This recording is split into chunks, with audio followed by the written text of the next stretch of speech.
brought to you by Silver Pumps. Top quality और consistent performance के लिए सिर्फ सिल्वर पंप्स नाम याद रखना। भीषण गर्मी है। भीषण गर्मी में हनुमान बेनीवाल भी धरने पर बैठे हुए हैं। अब ये मसला ऐसा हो जाता है कि हनुमान बेनीवाल के मुंह के आगे कोई फिल्टर तो है नहीं। जिस मसले को लेकर बैठे रहते हैं उस पर हम जैसे पत्रकार कई बार चीजें पूछ लेते हैं और वो भटक के उन चीजों पर चले जाते हैं जिसकी मंशा भी नहीं होती। कभी जाट वर्सेस विश्नोई हो जाता है, कभी जाट वर्सेस राजपूत हो जाता है, मगर चूंकि ये कॉज बड़े आंदोलनों के लिए हो रहा है इसलिए मुझे लग रहा है कि भटकाव में नहीं पड़ना चाहिए और हनुमान बेनीवाल को भी बोलते समय ध्यान रखना चाहिए। अब ये सच है कि महाराणा प्रताप और सूरजमल जैसे इन महापुरुषों ने लड़ाई लड़ी मुगलों के खिलाफ, मगर ऐसी चीजों से बचना चाहिए धरने के समय। और बहुत सारे ऐतिहासिक ऐसी चीजें होती हैं जिन्हें आप उठाते हो तो उसके कई पहलू भी होते हैं। देखिए, जब ये पद्मावत फिल्म आ रही थी तब बहुत ज्यादा करनी सेना विरोध कर रही थी। तब किशनगढ़ के पुराने राजा थे, पूर्व महाराज थे या ठिकानेदार थे, उनकी प्रेस कॉन्फ्रेंस हुई थी सिटी पैलेस में, मुझे याद है। और जो फैक्ट्स उन्होंने बताए थे वाकई में वो बहुत ही गंभीर फैक्ट्स थे।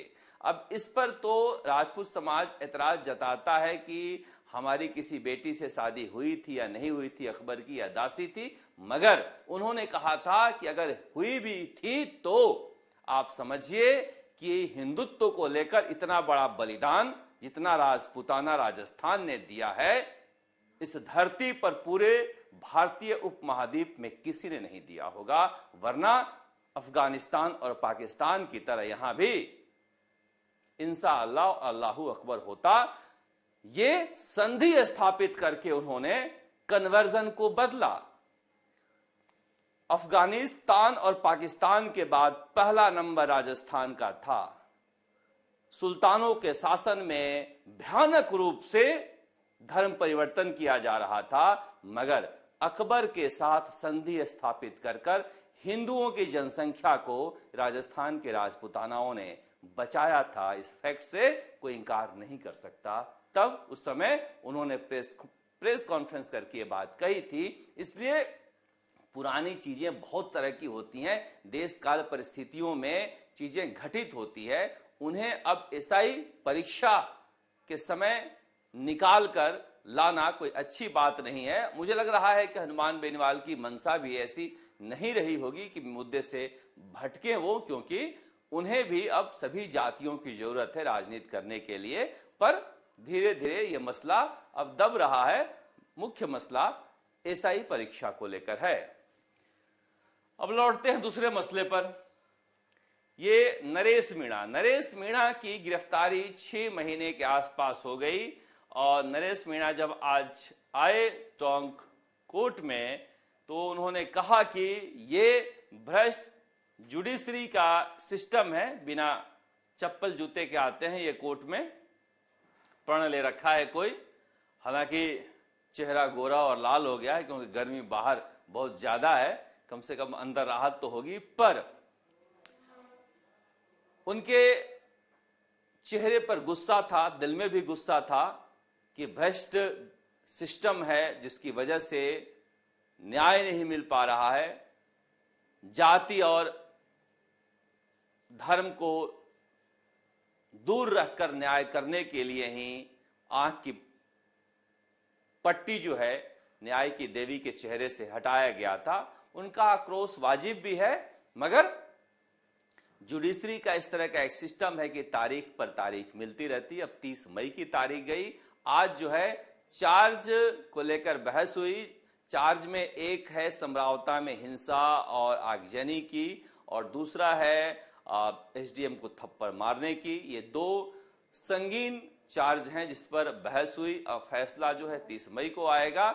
मगर गुस्से के अलावा यह भी ध्यान में रखना होगा कि राजनीतिक हिंसा को लेकर जो कोर्ट है वो काफी सख्त होता जा रहा है। ऐसे में नरेश मीणा कंवरलाल मीणा ना बने। कहीं हाई कोर्ट और सुप्रीम कोर्ट में एडवर्स टिप्पणियां हो गई या फिर मुश्किल हो गया तो बाकी लोगों को तो फायदा होगा, क्योंकि नरेश मीणा चुनाव नहीं लड़ पाएंगे, बाकी लोगों के लिए प्रचार करेंगे। वो चाहते हैं कि टकराव हो जाए और नरेश मीणा लंबे समय के लिए, हमेशा के लिए चुनावी राजनीति से दूर हो जाएं।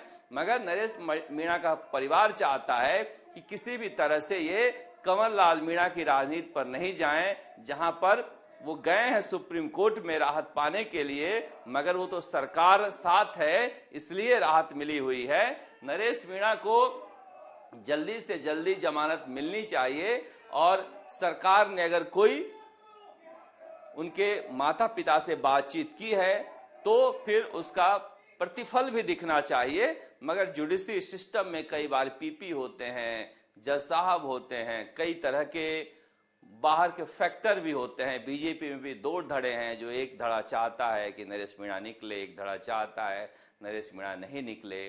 तो इसकी एक समस्या बड़ी है जिसकी वजह से वो भी जेल में है। मगर फिर भी हम चाहेंगे कि वो चुनावी राजनीति में आए, ना कि किसी तरह की कोई सजा हो जाए, क्योंकि 3 साल की सजा होते ही चुनावी राजनीति से दूर होने का सिलसिला शुरू हो जाता है। सचिन पायलट आज नजर आ रहे थे। राजीव गांधी की पुण्यतिथि है 21 मई, उससे पहले उनके चित्रों की प्रदर्शनी का उद्घाटन कर रहे थे। विनम्र श्रद्धांजलि उनकी पुण्यतिथि की पूरे संध्या पर।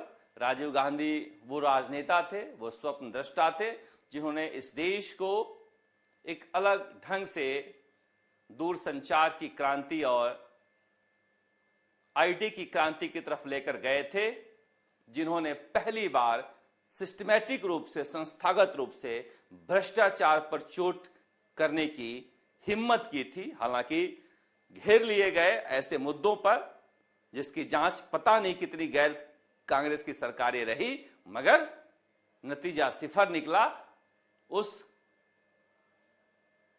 राजीव गांधी की तस्वीरों की जो प्रदर्शनी थी उसे लेकर गए थे सचिन पायलट 2 दिनों से लगातार छत्तीसगढ़ में सभा कर रहे थे, जहां पर सेना के सम्मान में और संविधान बचाओ दोनों ही मसले पर वहां पर कांग्रेस के कार्यकर्ताओं को जगा रहे थे। उद्घाटन में जा रहे हैं, मगर उन्होंने जो बात कही, फिर से ट्रंप को लेकर जो कमजोर नस है बीजेपी की, जिसकी वजह से प्रधानमंत्री नरेंद्र मोदी थोड़े से बैकफुट पर हैं, उसी नस को दबाया और कहा कि ट्रंप कहां से बीच में आ गए हमारे। और यह भी कहा कि प्रधानमंत्री अगर आ रहे हैं इस भीषण गर्मी में तो राजस्थान के लिए कुछ देकर जाएंगे, ऐसी उम्मीद है। पर प्रधानमंत्री आ रहे हैं तो उसके पीछे की सियासत क्या है, ये हम अगले बुलेटिन में आपको बताएंगे, समझाएंगे। आप देखते रहिए राजस्थान तक। नमस्कार, जयपुर से शरद कुमार।